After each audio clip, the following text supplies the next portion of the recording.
warahmatullahi wabarakatuh. Sebelumnya, perkenalkan nama saya Faisal Ismana dengan NIM 240601019 dari Rombal PCKRA.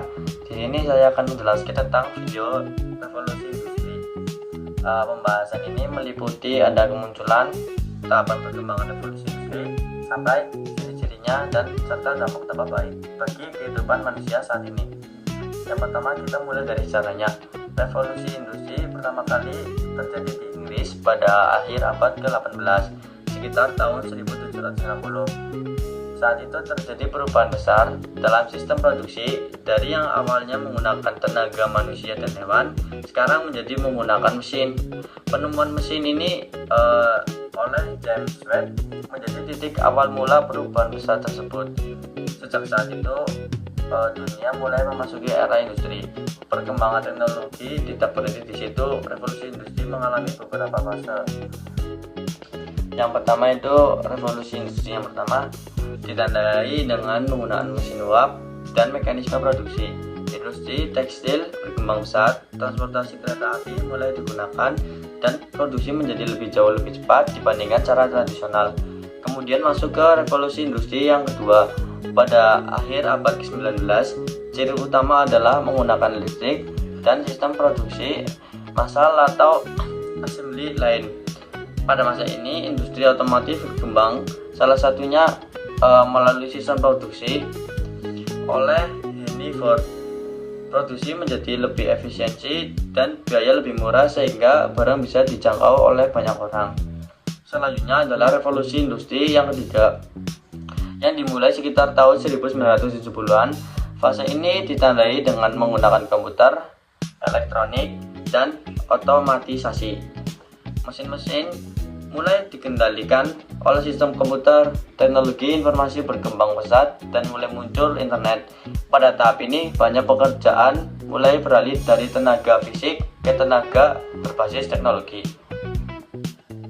Saat ini kita berada di era revolusi industri yang keempat. Istilah ini pertama kali diperkenalkan di Jerman pada tahun 2019.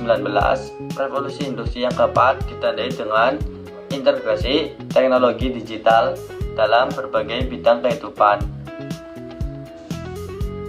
Pada era ini, mesin tidak hanya bekerja secara otomatis, tetapi juga bisa saling terhubung melalui internet dan bahkan mengambil keputusan berdasarkan data. Contohnya adalah penggunaan AI dalam aplikasi, sistem belanja online, transportasi berbasis aplikasi, pembelajaran daring, hingga menggunakan robot di pabrik-pabrik modern. Revolusi yang keempat membawa berbagai dampak bagi kehidupan manusia. Dampak positifnya antara lain pekerjaan lebih cepat dan efisiensi, komunikasi semakin mudah tanpa batas jarak, munculnya banyak peluang kerja baru di bidang digital, serta kemudahan dan mengakses informasi dan pendidikan secara online. Namun ada juga dampak negatifnya, banyak pekerjaan yang tergantikan oleh mesin dan otomatisasi.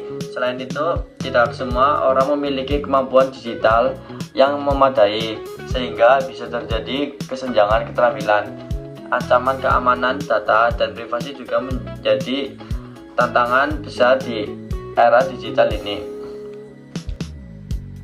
Dalam menghadapi revolusi industri yang keempat, manusia dituntut untuk terus belajar dan meningkatkan kemampuan terutama dalam literasi digital, kreatif maupun berpikir kritis, serta kemampuan beradaptasi dengan perubahan teknologi.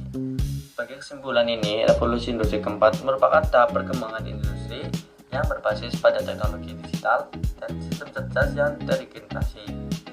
Perubahan ini membawa dampak besar dalam berbagai aspek kehidupan, ekonomi, pendidikan, dan sosial maupun budaya. Kita tidak menghindari perubahan ini, tetapi kita harus siap menghadapinya dengan meningkatkan kualitas diri. Sekian penjelasan revolusi industri dari saya. Mohon maaf bila ada salah kata atau kata yang tidak kurang baik, tidak mengenakan, mohon dimaafkan. Sekian, terima kasih. Wassalamualaikum warahmatullahi wabarakatuh.